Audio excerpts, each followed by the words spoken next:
Welcome to Thrive, the podcast.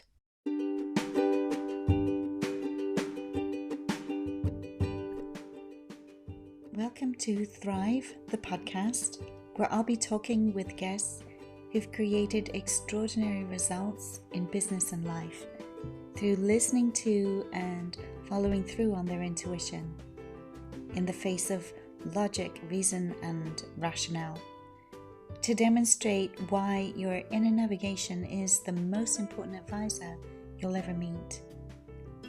No matter what you've been through, faced, feared, or run from, Thrive is here to uplift you and give you the courage and fortitude to face your future, even when you don't feel fearless. I'm your host, Elizabeth Adams. Throughout my 20s and some of my 30s, I operated from a place of workaholism, believing that when I reached success, all would be well in my world. Coming home to myself was a journey that began with a series of synchronicities that led me to learning how to tap my intuition and ultimately gave me the tools to live a far more rewarding life. Since then, I've been helping my clients to thrive.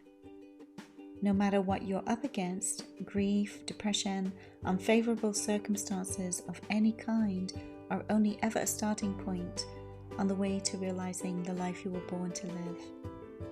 The power really is within you, and my intention with this podcast is to enable you to unlock it.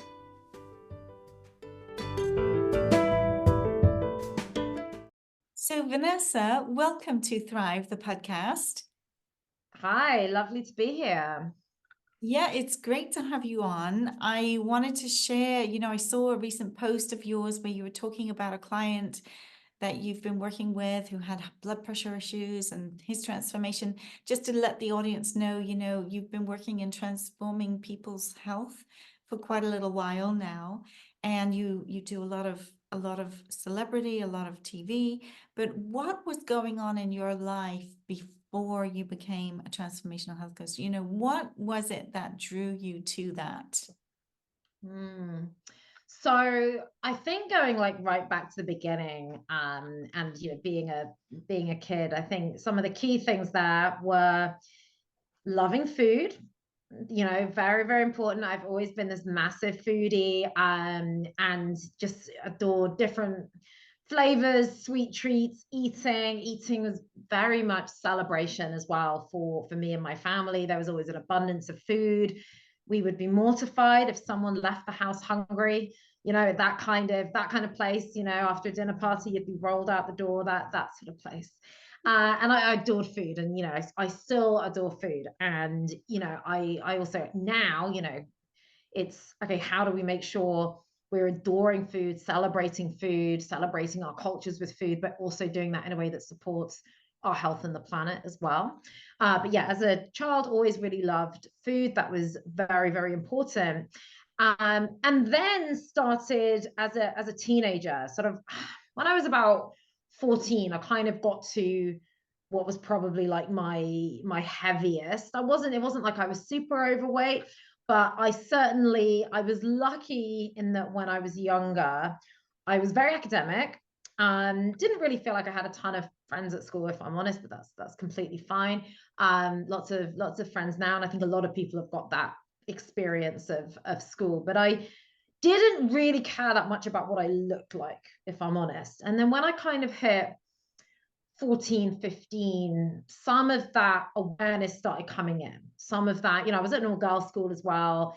I was one of the top in the class. I was one of the only few people that got to Cambridge University from there and everything. So I was extremely academic, and that was always my focus. But then I started going, oh, actually, started thinking about boys, started thinking, what do I look like? And I remember, being out with my dad one evening for a walk, and was like, oh, do you want to run to the end of the road with me?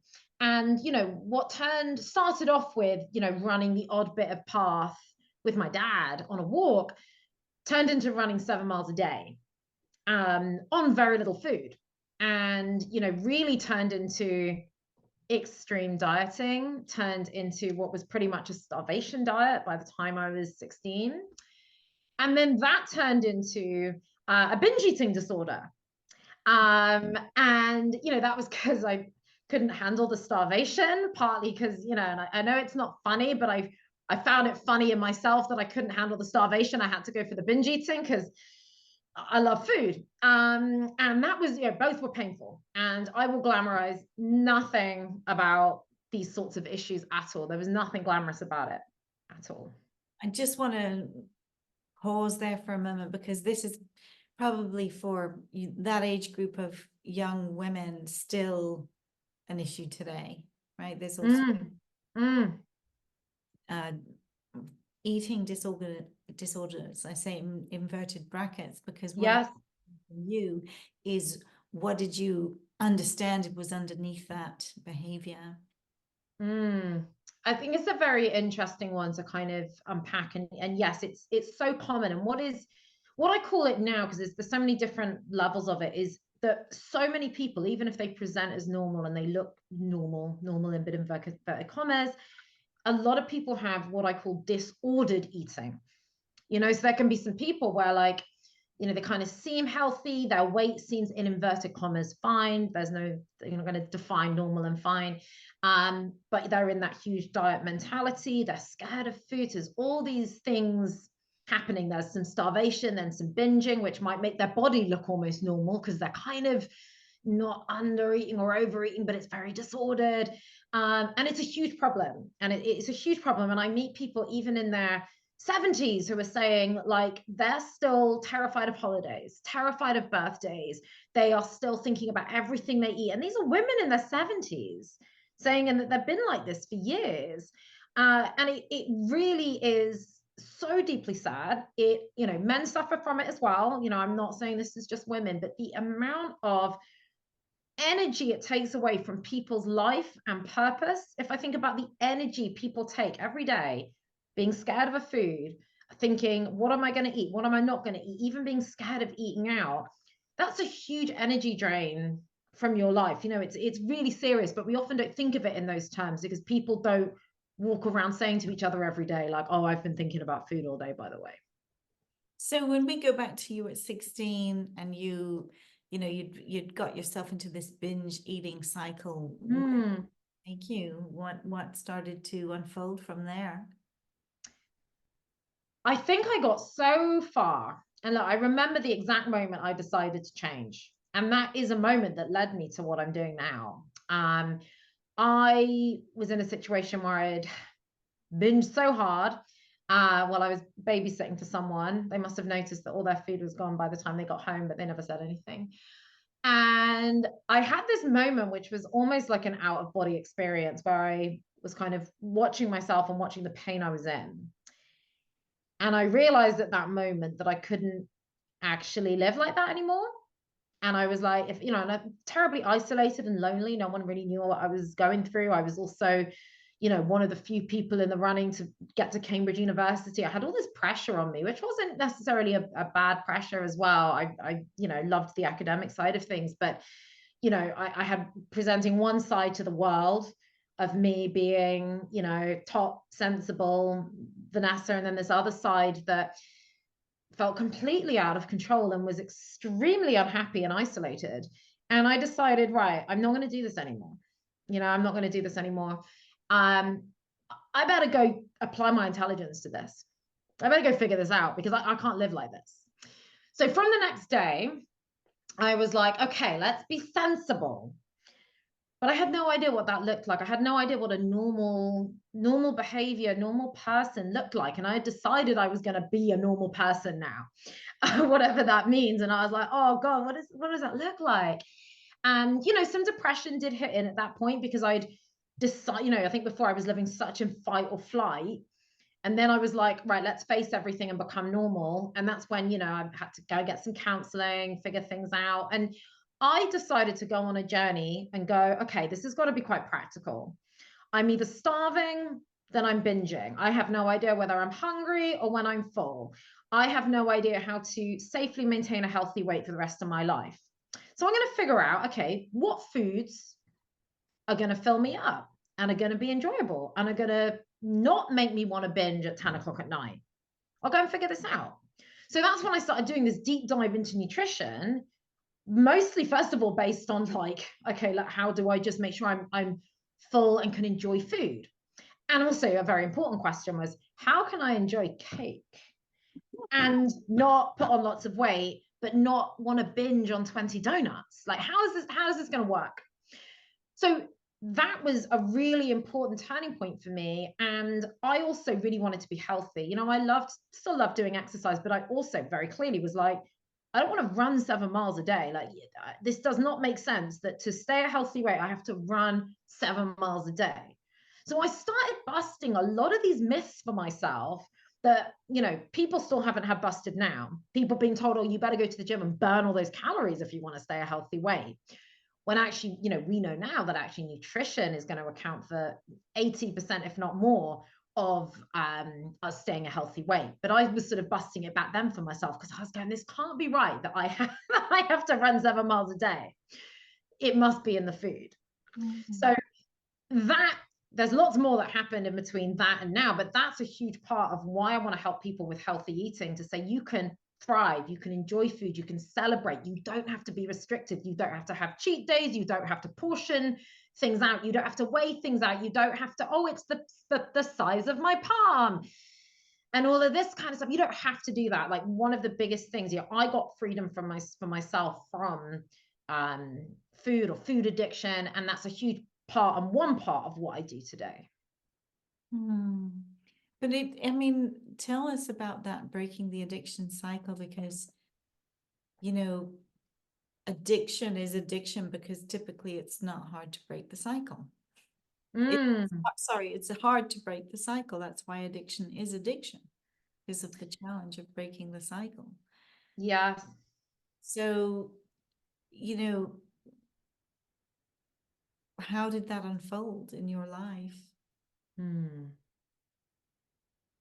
So first of all, say I'm not an addiction specialist, right? That's a really, really important thing to say. I am a food specialist, healthy eating specialist, and everyone's addiction can be quite complex. And I call it a food addiction. A specialist may come in on addiction and say, actually, that wasn't an addiction, it was just binge eating disorder. So I'll also be clear about that. Maybe that some people might have a slightly different definition. For me, one of the really important things was actually making sure as a base that I was giving the body what it truly needed. Okay, so even when I did that though and got full and satisfied, of course there would still be times I'd binge. You know, that wasn't the only solution at all. But it was a really important starting point, because what I find with a lot of people I work with is that they say, oh, I'm eating all this food really late at night because it's all emotional eating, all of it. I'm like, okay, let's look at your food throughout the day. And we have a look at the food and I'm like, wow, that is not nearly enough food to keep someone sustained. It's not balanced enough. Actually, no wonder you want to eat loads of food. And a lot of the time, what we find is when, you know, and like I said, I'm not there to fix an addiction at all. I'm there to implement healthy eating. So I'm like, okay, let's eat more healthily during the day. Let's build in more healthy plant-based whole foods. Let's make your food more balanced. Make sure it's stuff you enjoy, by the way, because actually, if you take away all the enjoyment, that's another thing that's going to make you eat potentially lots later. And 9 times out of 10, what they find is that they don't want all of that food at 10 o'clock at night. They're like, oh, actually, I'm not really that hungry for it. They might still have some of it, but we massively reduce the problem for them, because at least they're not battling hunger while also battling emotional eating. You know, it doesn't have to be one or the other. And I don't think it's about meditate your way out of hunger. If you're actually hungry, you know, if you're doing the emotional eating, you've at least got to make sure you're getting the nutrition as good as possible, so that you are not also battling feelings of hunger. Because if you're going to emotionally eat, you're going to emotionally eat even more and more if you're actually hungry. You know, you went to Cambridge. I'm not sure what you studied at Cambridge. I guess it's different to what you're doing now. So in Cambridge, I suddenly got a basis for what I'm doing now. I studied social anthropology as an undergraduate, which is about culture, humans, behavior. Very, very important. I work now with people from all over the world. who have different behaviors, different cultures, and it's not a one size fits all when it comes to getting someone healthy. And the things you love, I may not love. So having that ability, and I found it really interesting. It wasn't just about going and studying it. I'm really inquisitive about different cultures, different behaviors, and realizing that, you know, the world is not kind of black and white. So that's what I did as an undergraduate. And then I did a master's in biological anthropology. And that's the study of the human body, of genetics, some disease studies, also what's called primatology. So that's looking at things like monkeys and apes and their behavior, some of which is just completely fascinating. So that gave me a very biological grounding as well. And I very much saw the two coming together, even though they were separate subjects. You know, how we interact with our environment is going to depend on our culture, but also very much our biology. How did that become a business for you? And when did that become a business for you? I think would be the question. It took a long time for that to become a business. I had lots of different jobs, you know. The thing is, when you come out of university, sometimes as an anthropologist, you're interesting around the dinner table. There's this joke, which is that you're interesting, but you're a bit unemployable. And it certainly kind of felt like that. You're not unemployable, by the way. It's a joke, but it's also like, it's not obvious what you're going to go and do. You know, and actually some of the people who've been colleagues of mine at university are doing some really incredible, interesting things. But it's not like, you know, you don't necessarily go and be an anthropologist. So I came out of university and also kind of thought, because I got these degrees and I was also like, well, you know, it's Cambridge as well, I'm going to really easily get a job. Everyone's going to want to hire me. How could they not? And then you find no one wants to hire you and it's really difficult and you What don't. were you applying for? What were you applying for to What start? am I applying for? Do you know, this is my such limited knowledge of the job market that I would have applied for completely different things. Now, I think I was applying for like policy manager. I didn't even really know what a policy manager was, probably. I was probably applying for jobs that, Yeah, okay. yeah, like quite, or communications managers, but things that needed a lot of experience. And so, you know, no one really wanted to hire me. It was always like, you don't have enough experience. You know, which I get. That's the most, you know, that's the most important thing. Like, degrees are great, but it's experience that's the most important thing. And there's plenty of people who don't go to university now as well. And you know, that is also completely fine. That's not necessarily a you know, going to help you be better at your job. It can help, but it's not necessary. So I ended up, the first job I ended up getting was like a telesales role, which was horrific, but fun. You know, like that was, you know, highly unprofessional setup, but a bit of fun as well. Did that for a few months, and then I managed to get this. I did literally do that for 3 months, and then these contracts were put out by government. And if government is listening, put them back out, please, because they were great. And they put out all these contracts for young people who were struggling to get jobs after university. And I was like, well, that's me. To develop pieces of policy and actually do some really cool roles within government for the Department of Environment and Rural Affairs, DEFRA at the time. And I was like, I'm going to apply for this. This is so cool. Like, I love the environment. You know, government looks like a really good place to work. So I ended up getting one of these contracts that was 3 months, and you get to develop a piece of policy. And mine was about what you call carbon sequestration from forests. So what that basically means is, like, how can we kind of get more people in the UK planting forests and, you know, help them get rewarded for the carbon that those forests sequester. So basically the carbon that they store, which is going to help reduce our impact on climate change. So I was like, oh, this is so up my street. So I had an amazing 3 months, moved to London, did this role. It was only 3 months though. So I was like, great, I'm out of a job again in London with, let's face it, like no money. I think just come out of uni, so I haven't got any money. And sort of jumped around a few different jobs. Had a horrific job in a healthcare consultancy that was just run by one guy who like had, you know, it wasn't the nicest boss, put it that way. I had enough stories, I could have started a sitcom, you know, those sorts of jobs. And also really learn from that, like how much people will take advantage of you being young and inexperienced. So much. I saw that just the other day. Oh God, sometimes I'm with my son, but people don't necessarily know we're together. I remember this one day in a cafe, and the owner of the business, or the checkout lady who was doing the till, charged him significantly more than was even listed for the thing. And because I knew, because I'm a regular there, I just pointed it straight out. But she didn't know I was his mum. You know, it was just shocking Wow. how much, when people are young, people will take massive advantage of your inexperience. Yeah, it's really, really, really sad. And, you know, I think that's, you know, be an integral person. You know, it never ever actually pays off. You know, if there's people out there doing that kind of thing, it never pays off in the end. You know, you might get away with stuff for a bit, but you know, in the end, your relationships will break down. It's not going to be helpful for your business. I ended up leaving that particular business, and that was disruptive, very disruptive to this person. But you know, if you're not treating people well, it's not going to serve you in the end. And you know, relationships are the most important thing.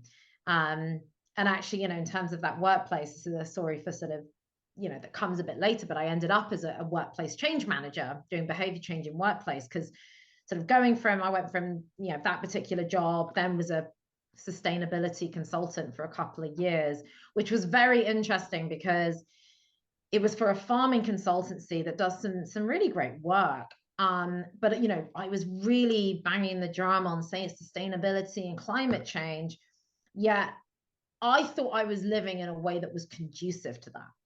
You know, I really, really did think that. Turned out I wasn't at all. You know, when I actually looked at what I was putting on my plate, you know, a lot of meat, a lot of dairy, even though I understood about being what I call plant forward, because I'd really learned about what does the body need, how do we get nice and full. I knew the power of plants, you know, bulk up your plate with lots of fruits and vegetables. I was doing a lot of that stuff, but very meat and dairy heavy, and kind of refused to look at what impact that was having on the environment. And was kind of, you know, looking at all the things around the edges that, you know, you could do to, you know, reduce your impact on the environment, but really, really did not look at what was going on my plate. So that's a very important part of what I do now as well. But how exactly did you move yourself from all these different jobs, moving from job to job, Yeah.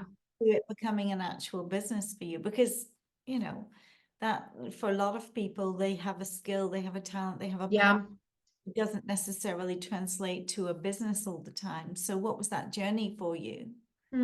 So I ended up doing a few different things in government, and moved to a government job after I'd kind of learned how to do some change management and government things like that. And I moved to a final job, and I had a really bad time there. The work environment, very anxiety inducing, not great at all. And I ended up spending a lot of time off sick, if I'm completely honest. And then I just ended up leaving. So I was like, this is ridiculous. I'm not enjoying this. Had this moment on the phone with my mum where I was complaining about it one lunchtime. And she said, you know, you can just leave. Like, I know you know, you had money saved for something else, but you have money saved for emergencies. That's why money should be there, so that you can do the thing that's best for your health. So I was like, okay, fine, I'll quit. Spend a bit of time learning about how to get better from all this anxiety. But what was also happening in that space, I had turned vegan and plant-based a couple of years before. And, you know, I'd always been into the environment, animals, always very into my health, cooking, etc. And my journey, as you know, on that had started those many years ago. And I had this fire inside me, like an absolute fire. I'd helped set up a vegan lunch club at my work. I was doing activism at the weekends. I was doing all this stuff, but the activism wasn't making me happy. Going and talking to people about what happens to animals in slaughter. It was just like, this is depressing. It's helpful for people to know, but it's not where my voice is coming alive, really.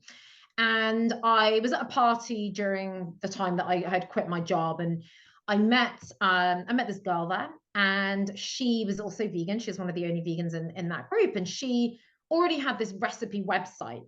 And she also wanted to start a subscription box business. And she was like, look, why don't you come around to mine?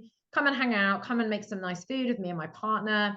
And then from there, we actually decided to start this business together. We said, right, we're going to do these vegan subscription boxes. Let's work, turn the recipe blog, which was, she'd been kind of doing a little bit. And, we said, right, let's make this into our business. We were both passionate about food. We wanted to show that you could have the most amazing plant-based food that was nutritious, delicious from all around the world, and that this could be for everyone. This wasn't like, oh, this is a website for vegans to go to. This was like, no, this is a website of delicious food for everyone. So everyone can start eating more plants. So we were doing these different businesses, and it went into lockdown as well. We stopped the boxes, but carried on with the recipe blog. But just to be very clear, is that I was working as a corporate change manager, very successful corporate change manager as well, doing behavior change in workplaces and with leaders. That was what was earning me money and keeping my roof over my head and paying the bills. And as sort of time went on, I then realized, so I don't want to call that some of the stuff we were doing was a business, but it wasn't making enough money for us to live off. And we were doing other jobs as well. So there's a bit of, I hate the expression, but chicken and egg on that as well. And I realized that a lot of people had no idea how to eat well, that I kind of thought for a bit that everyone was eating like me. And then I was like, actually, people, every time I bring up food out my bag, people are like, wow, what's that? Where'd you do that? Oh, you're so organized. You're such a whoa. And I realized how much people were struggling with just the basics. And so I started putting together coaching programs and was like, well, look, I'll bring people in groups, start doing, showing them the basics of how to eat really well, give them cooking lessons as part of the program, create materials. During lockdown, found my first one-to-one client on Facebook. He saw me comment something on a food group, and he started messaging me. He's like, oh, can you help me? And I was like, oh, I'm not sure about that. And, I didn't realize this is like the dream of a coach, by the way, to have someone getting into your inbox going, can I pay you, please? And because it was my first one, I was like, oh, I don't know if I'm ready.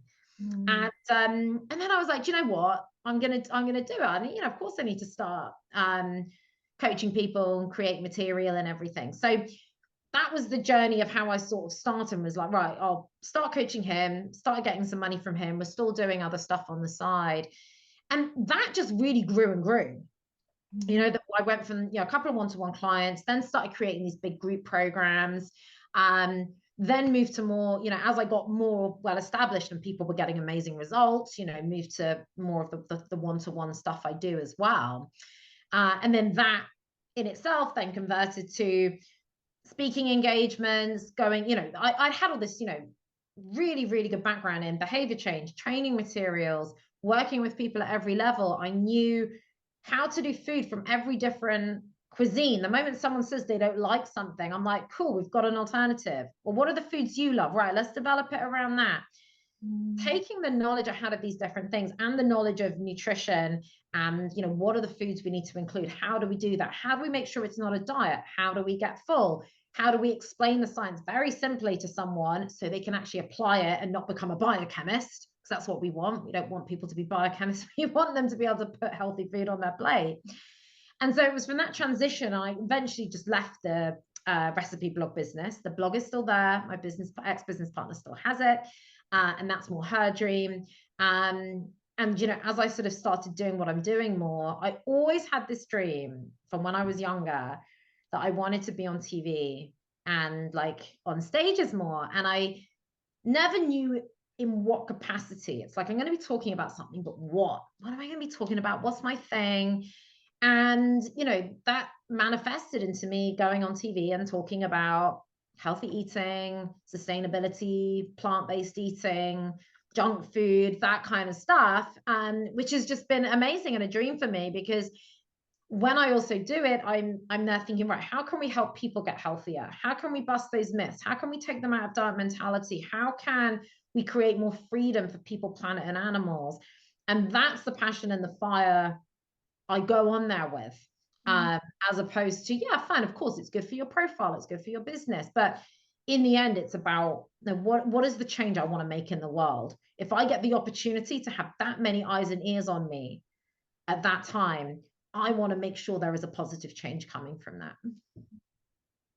So what's the vision for you in 5 years time from here?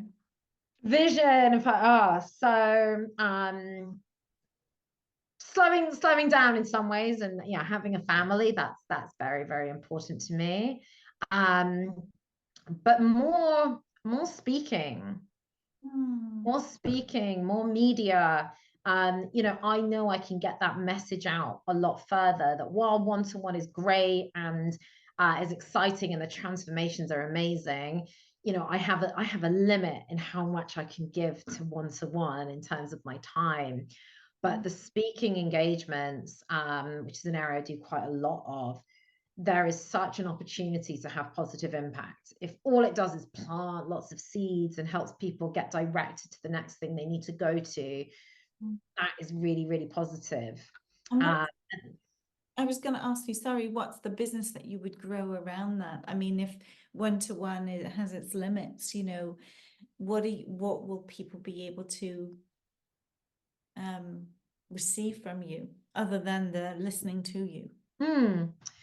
Yeah, I mean, this is one of the things I'm looking at the moment, is how to, you know, I've got so much material and course material that's been so helpful for people in terms of creating super healthy meals, even building it into their travel. You know, I have whole modules on travel, for example, of how you can travel, still enjoy all the local delicacies, but like, you know, actually stay healthy and not come back from holiday all sluggish. So I have all this stuff, and how to food prep and everything. So, you know, I really, really want to be taking some of that and just reformatting it and making sure people can access this kind of stuff better, because it's all there. So I think that would be a huge part of it, doing something a bit more evergreen, so that, you know, people can work through that if they want. But I realize it's harder without accountability sometimes for people to really make sure they sit down and watch something. Do you have a YouTube channel at the moment where people can go and view your guides and content?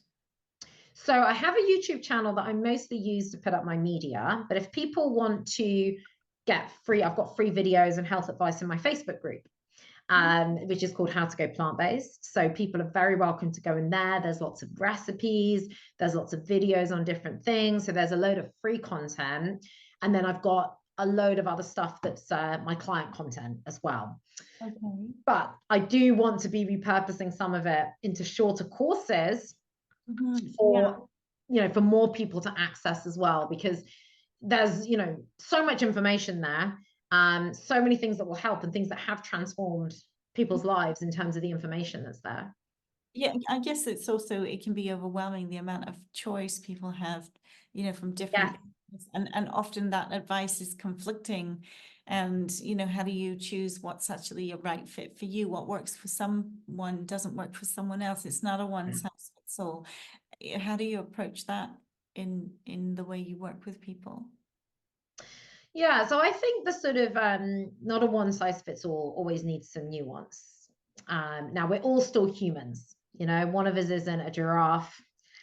So there's I think sometimes it goes too far, the personalization, you know, that we're going to need completely different foods is just not true. You know, we've got the science in terms of the basics, in terms of what foods that can be really, really harmful and what foods are going to be really great. Now, even if you don't completely follow that and we disagree a bit, you know, I've even done videos with, you know, someone else who does work in food coaching as well as personal training, and we don't agree on everything, but we did a video where we said these are the basics we agree on. If you go and at least do those, you're going to have it. It doesn't matter that there's these things around the edge. You know, the basics are there that we all need to be doing. We all need to be eating more plant-based whole foods, less sugar, less meat, reduced dairy, etc., more whole fruit and veg, more beans, more whole grains, etc., more water, less alcohol. You know, there's real basics that we need to be doing and everyone needs to be doing. And then there are things that are different for each person. Everyone's got a different level of exercise. People have got different tastes. People might have families to feed. There's lots of different ways. Some people might want to eat out a lot more. People have got different budgets.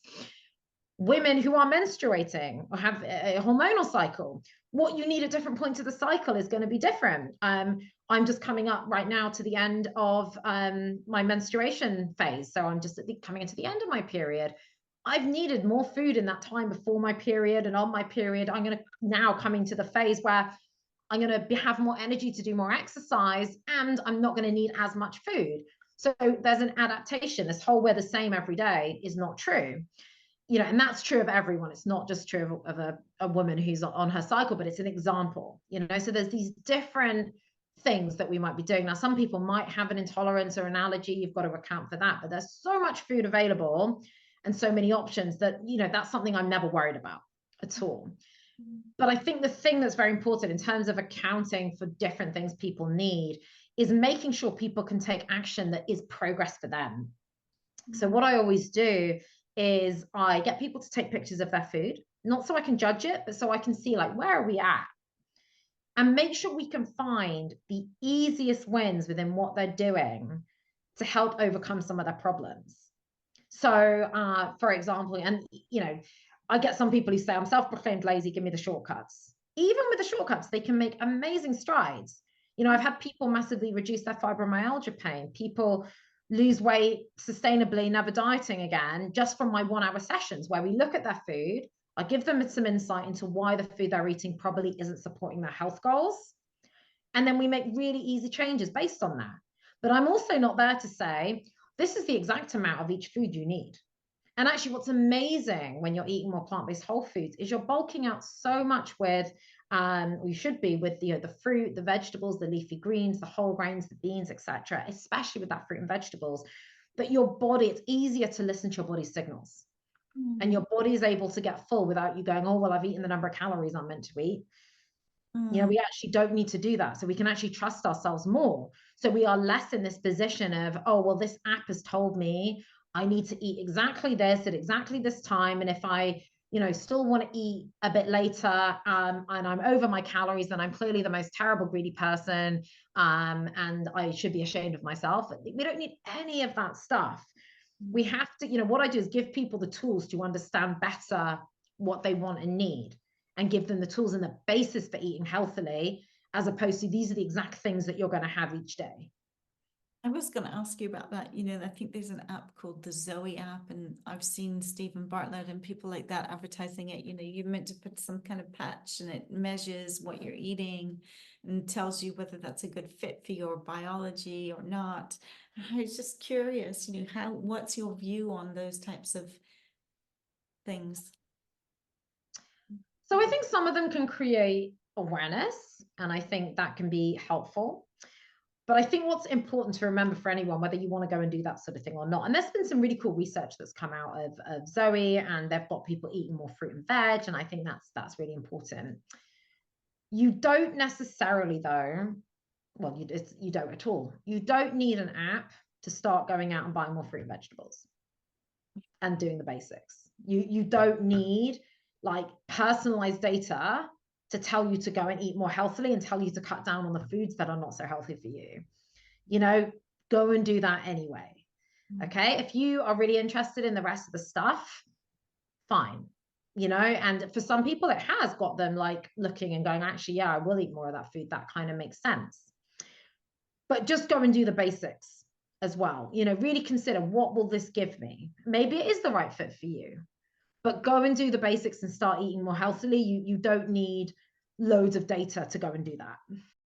You know, that you've been in that corporate space. I was just curious if there's more work for you in that arena with things like this, because obviously in terms of supporting teams.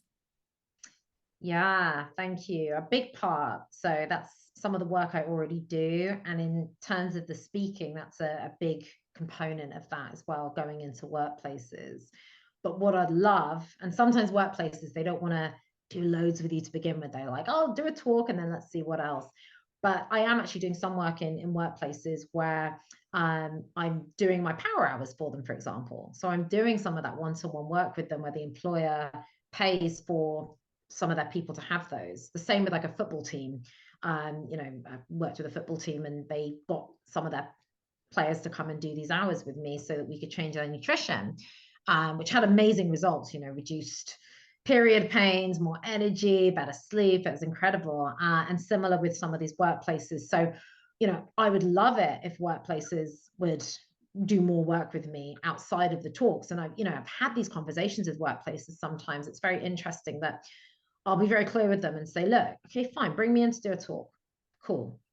But I'm not going to earth-shatteringly change your whole organization, everyone's mental health, and all of their productivity in a 1-hour talk.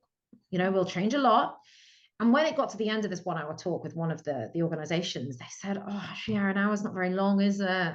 We need more time. I'm like, yeah, like, and this isn't a criticism of them. This is sometimes workplaces. They are like, oh, let's do this one thing and it'll solve this problem. It's like, no, it needs to be more embedded, more holistic, more sustainable than that. So sometimes there is a bit of a job to show workplaces like a healthy eating talk can be helpful, but it is not going to suddenly turn everyone into really healthy people with every tool that they need. You've got to let me have more time and space with people. Yeah, and it's the consistency as well over time, rather than just one hit of something, and then it goes away. People forget, they get busy, Yeah. So what was it that happened that got you onto TV for the first time? How did you end up on TV for the first time? It's curious. So I think there's always a case of putting things out there to the universe. Now that always needs to come with action. Obviously, that needs to come with findability. You can't say, oh, I want to be on TV, but no one can find you to get you on TV. These come with backup actions. And it was one just before New Year, a few years ago. And I remember going, oh, how can I get on TV? I need to get on TV. And then a few days later, someone contacted me and said, oh, Vanessa, I got this opportunity to be on TV. I was like, okay. Now, that was someone who had the opportunity, who was a sort of friend of a friend that I'd met many years ago and had added me on Facebook. So yes, there wasn't a direct, I've gone to a TV agency, or, this really direct action has kind of happened, but it does show what's very important is, social media is a free tool to keep showcasing to people what you're doing. And you never know who you've met before, who's in your friendship lists, that you never maybe have spoken to them before about what they did. I'd never spoken to this friend of a friend, what he actually did, but I'd ended up at his house, a gathering kind of thing, and we'd added each other on Facebook, and so that's where that came from.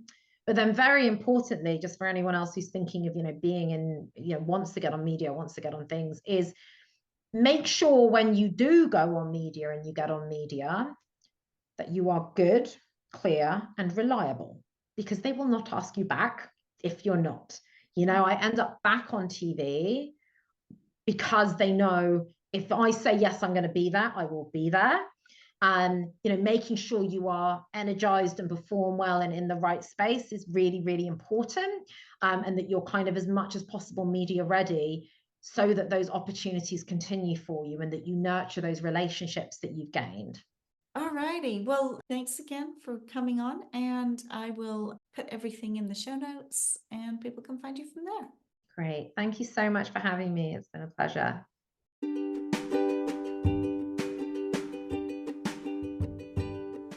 If you enjoyed this episode, please share it and subscribe to the podcast. If you would love to reach out to my guest or myself, visit the show notes where you'll find all our contact information. Thank you so much for listening.